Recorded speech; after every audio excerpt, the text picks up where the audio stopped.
News के हिसाब से तो नहीं अलाउ है ना, आप सबको पता है। तो दोस्तों मैं आप लोगों को लेकर चलता हूँ दूसरी न्यूज की तरफ और दूसरी न्यूज देखें। तो दोस्तों आप देख सकते हो स्क्रीन के ऊपर ये सेकेंड न्यूज है, वहां पे लिखा है थाईलैंड टू रिड्यूस कोविड-19 quarantine period reopen to international visitor in phase 4, यानी कि 4 फेसेस में ये रिड्यूस करने वाले हैं क्वारंटीन पीरियड और उसको रीओपन करेंगे इंटरनेशनल टूरिज्म के लिए, विजिटर्स के लिए। आप फोटो है और ये न्यूज है 27 सितंबर की, आप पढ़ सकते हो यहाँ पे। Thailand is preparing to down scale its कोविड-19 quarantine requirements for fully vaccinated tourist and reopen the country in 4 phases starting from October. इन्होंने मेंशन कर रखा है बकायदा। अब क्या है, according to the situation administer center. अब यहाँ पे इन्होंने लिखा है स्टार्टिंग फ्रॉम 1 अक्टूबर। आप पढ़ सकते हो international travel who have been fully vaccinated against the कोविड-19 ये corona virus at least 14 days and can prove it with a vaccination certificate will only be required to undergo 7 days of quarantine upon their arrival। यानी कि from 1 अक्टूबर से अगर आपके पास fully vaccinated हो और certificate है, अगर आप वहां पहुंचते हो यानी कि आज से ये 7 days क्वारंटीन होगा आपके लिए। अब उसका क्या चार्ज है चेक कर सकते हो। ये क्वारंटीन के लिए 27 को आया था, तो क्वारंटीन के लिए अब अगर आप पे कर सकते हो क्वारंटीन तो ट्राई कर सकते हो। मैं कहता हूँ ट्राई कर सकते हो, कंफर्म नहीं है। और यहाँ पे सब लिखा हुआ है कि उसका जो स्वैब टेस्ट भी होगा वो होगा, यार कि यहाँ पे लिखा however there will be no quarantine requirement in certain province that will be reopen to international travel. However जब भी कभी भी जब खुलेगा तो क्वारंटीन नहीं होगा, बट वहां पे उन्होंने मेंशन कर रखा है कि जो 1 अक्टूबर से आएंगे वो 0 से 1 यानी कि फर्स्ट या आज या अभी या कल स्वैब टेस्ट होगा और 6 डे स्वैब टेस्ट होगा और 7 डे स्वैब टेस्ट होगा। मैं आपको दिखा दूं, international travel who are not fully vaccinated will have to be quarantine for 10 days if they are enter Thailand by sea or air. मैं समझा दूं आपको सभी को। और लिखा है if they inter by land the quarantine period will be 14 days। अगर आप समुद्र के जहाज और फ्लाइट से आते हैं तो आपका जो क्वारंटीन होगा वो 10 days होगा, वो आज से यानी कि 1 तारीख से। अगर आप बाय लैंड यानी कि रास्ते से यानी कि रोड से आते हैं तो 14 days है। रास्ता जैसे कि मलेशिया से आप जा सकते हैं सीधे by bus, by car, by bike Thailand, और बाय सी यानी कि समुंदर से और बाय फ्लाइट से जाएंगे तो आपका 10 days क्वारंटीन होगा। और currently all international visitor are subjected 14 days quarantine period unless they participate in Thailand quarantine free tourism. यानी कि 14 days का है अगर आप बाय लैंड जाते हैं वो, बट आप लोगों के लिए तो बाय एयर आओगे तो 10 days का क्वारंटीन है। The second phase is from November 1 to 30 November। It covered the premise where income from international visitor usually make up at least 50%। ये इनकम के बारे में लिखा है, like they include Bangkok, Chiang Mai and Chonburi among others. यानी कि Bangkok जो है ना वो 1 तारीख से खुल रहा है, 1 नवंबर से बैंकॉक खुल रहा है और इसके अलावा 4-5 जगह और भी अदर लाइक मेजर सिटीज हैं वो खुल रही हैं। तो आपने देखा दोस्तों ये न्यूज मैंने जो आपको दिखाया, फिलहाल अभी सो फार इतना इजी नहीं है।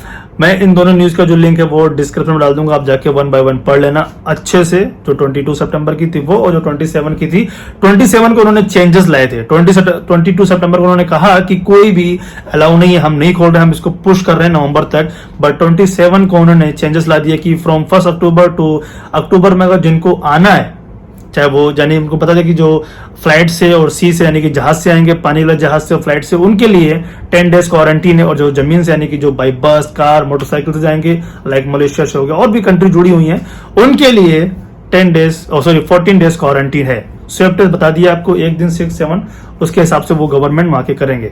अगर आपको लगता है कि मैं क्वारंटीन खत्म होने का वेट करूं तो आप नवंबर तक वेट करें। जब तक वहां की पॉपुलेशन 70% नहीं हो जाती तब तक वो नहीं खोलेंगे, चाहे वो नवंबर में हो, दिसंबर में हो, जनवरी में हो, जब भी होगा तभी खोलेंगे। इसके अलावा मैं आपको एक चीज बताऊंगा, आई थिंक कोई नहीं बताता होगा आपको। आप घर बैठे हैं, आप पढ़े लिखे हैं, अच्छी बात है यार, आपके पास फोन है, जैसे आप यूट्यूब पे वीडियो देखते हो वैसे एक काम करो यार, पढ़े लिखे हो यार आप लोग, ठीक है। किसी की बात को सुनकर या देखकर विश्वास नहीं करना चाहिए, जो रियलिटी है वो आपको मैं बता रहा हूँ। घर बैठकर फोन पे आप, दिल्ली में एम्बेसी है थाईलैंड की, हर कंट्रीज की सारी मोस्टली हर कंट्रीज की एम्बेसी दिल्ली के अंदर वो हब है, एम्बेसी हब है। आप रॉयल थाई एम्बेसी के नाम से होता है, सिंगापुर में भी है, ये पास में है मेरे रॉयल थाई एम्बेसी। आप उनको मेल करें, उनकी वेबसाइट निकालें, जीमेल आईडी निकालें, उनको मेल करें कि मैं इंडियन हूँ, ठीक है, इंडियन पासपोर्ट और सिटीजन हूँ, होल्डर हूँ, मैं करंटली इंडिया के अंदर हूँ, मुझे थाईलैंड विजिट करना है टूरिस्ट पर्पस के ऊपर, मेरे पास कोविड वैक्सीन सर्टिफिकेट है, मैं पीसीआर टेस्ट करा लूंगा फ्लाई करने से पहले, मैं रिटर्न टिकट बुक करा लूंगा, सब कुछ कर लूंगा, मुझे फ्लाई करना है क्या है, मैं अभी करंट सिचुएशन में यानी कि 1, 2, 3 अक्टूबर को फ्लाई कर सकता हूँ कि नहीं। वो आपको ये बोलेंगे कि ये वेबसाइट है, जाके चेक कर लो, जो रिसेंटली मैंने बताया है। इसके अलावा बता दूं कि आप लोग जो मुझसे दूसरा क्वेश्चन पूछ रहे थे कि मैं थाईलैंड में जाकर सिंगापुर एंटर कर सकता हूं कि नहीं, आप लोग मुझसे पूछ रहे थे, बहुत लोग पूछ रहे थे, मैं किसी का नाम नहीं लूंगा क्योंकि आप लोग मुझे मैसेज भी करते हो, कॉल पे भी पूछते हो कि क्या थाईलैंड अभी अक्टूबर में खोल रहा है। वैसे तो अक्टूबर में नहीं खोल रहा है, आपको मिल चुका है, अगर आप क्वारंटीन पे कर सकते हो then you can go Thailand, expend your 10 जो भी जितना दिन का वीजा मिले आप वहां पे अपना एंजॉय करें, एक्सपेंड करें टाइम। तो बता दूं कि अभी तक सिंगापुर की गवर्नमेंट की तरफ से कोई भी ऑफिशियल स्टेटमेंट नहीं आई है, वो मिनिस्टर की तरफ से, ना ही गवर्नमेंट की तरफ से कोई भी ऑफिशियल स्टेटमेंट नहीं है कि हम थाईलैंड से टूरिस्ट एक्सेप्ट कर रहे हैं, ट्रांजिट भी एक्सेप्ट कर रहे हैं। जिस तरह से उन्होंने अभी इंडोनेशिया के लिए कहा, सेम उस तरह से न्यूज अभी कोई नहीं आई है। जब भी आएगी मैं आपको इस चैनल की तरफ से शेयर कर दूंगा। अगर आपके माइंड में अभी भी क्वेश्चन है कि मैं थाईलैंड जाकर सिंगापुर आ सकता हूं, तो माइंड से निकाल दो अपने, अभी नहीं आ सकते आप। थाईलैंड जाओगे वहीं पे एंजॉय करके वापस चले जाओगे, नहीं तो किसी और अदर कंट्री में आप ट्रैवलिंग कर सकते हो, जैसे कि इंडोनेशिया, जो भी ऑन अराइवल कंट्रीज हैं इंडिया के लिए, आप उन कंट्री में जा सकते हैं।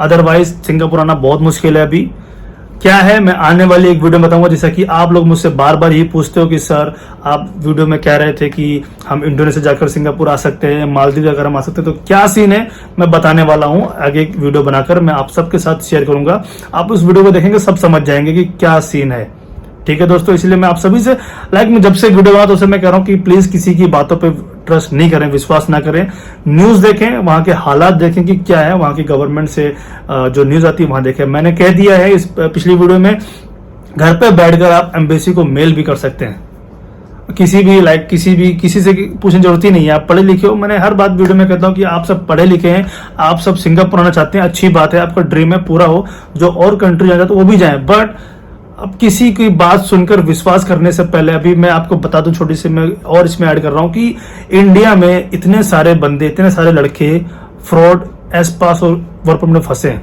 किसी के 80,000 चले गए, किसी के 70,000 चले गए, बहुत लोगों के पैसे चले गए। पढ़े लिखे होने के बाद भी विश्वास कर लेते हैं, उसके बाद आप मुझे मैसेज करते हो कि मेरा ये लूट गया, आप चेक करो वीजा असली की नकली है, क्या है, ये बहुत सारी बातें। तभी मैं कहता हूं कि आप घर बैठकर एम्बेसी को मेल करें, मैसेज करें। इंडियन एम्बेसी सिंगापुर एम्बेसी जो है ना, सिंगापुरन जो एम्बेसी वो इंडिया में दिल्ली में है। अगर जो दिल्ली में बंदा रहता है वो वॉकिंग भी कर सकता है, अपॉइंटमेंट लेके, जो दूर रहता है वो मेल कर सकता है, रिप्लाई मिलेगा, भले ही देर से मिले बट मिलेगा। पूछे मैं इस कंट्री से हूं, क्या क्या रिक्वायरमेंट है। तो गाइस सो फार अभी Indians are not allowed from direct, यानी डायरेक्ट तो बिल्कुल नहीं अलाउ है, और थाईलैंड से भी जिनको जो डाउट था वो दूर हो गया कि थाईलैंड से भी अलाउ नहीं है, कोई भी ऑफिशियल स्टेटमेंट नहीं है फ्रॉम सिंगापुर गवर्नमेंट की तरफ से। तो इस वीडियो में यही था गाइज। अगर आपको ये वीडियो अच्छी लगी है तो इसको जाके लाइक करना, कमेंट करना, दोस्तों के साथ शेयर करना। मैं इस वीडियो में फिर से कहना चाह रहा हूं कि जो मैंने स्टार्टिंग में कहा था कि डिस्क्रिप्शन बॉक्स में टेलीग्राम का लिंक पड़ा, जाकर आप मुझे ज्वाइन करें। जिन्होंने ज्वाइन किया है थैंक यू सो मच। मैं रोज वहां पे न्यूज शेयर कर रहा हूँ, 4, 5, 6 न्यूज जितनी भी मुझे न्यूज मिलती है, लोकल की, ओवरसीज की, मैं वहां पे शेयर कर रहा हूँ। तो जाकर आप भी मुझे ज्वाइन करें, अभी टेलीग्राम के ऊपर लिंक डिस्क्रिप्शन में पड़ा है। फिर मिलते हैं अगली वीडियो में, तब तक के लिए अपना ख्याल रखें। Don't forget to subscribe my channel guys, channel को सब्सक्राइब करें, सपोर्ट करें, आपको इसी तरह से वीडियो मिलती रहेगी।